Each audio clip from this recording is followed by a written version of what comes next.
जंग करेला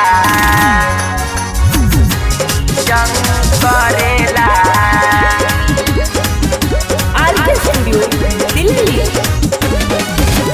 नैहर में हमरो यारबा ससुरा में मोरे सजनवा बड़ी तंग करेला। नैहर में हमरो यारबा ससुरा में मोरे सजनवा बड़ी तंग करेला।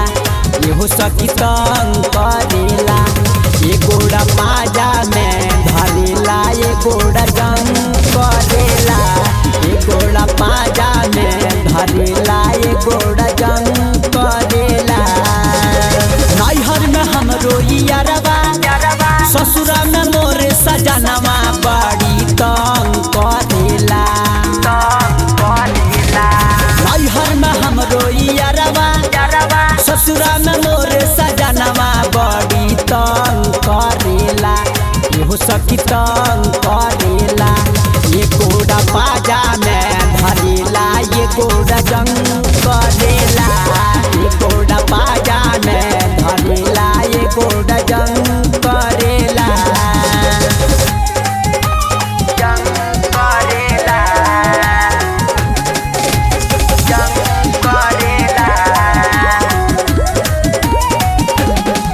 का हम बताई सखी दोनों जन के खेला आपस में रोजो रोजो करेले झमेला।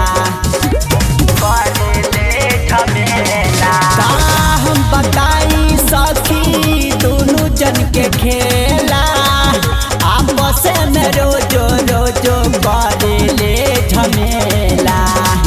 दोनों जन मिल के साथी मोतिया के हमारा मार लेवेला।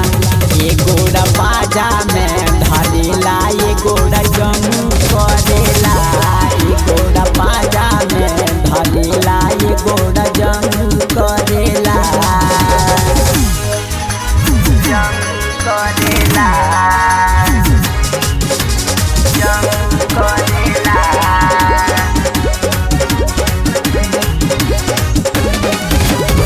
केस बिहारी यारबा माने नहीं बात हो। रतिया के आके सिज पर सूते हमारा साथ हो।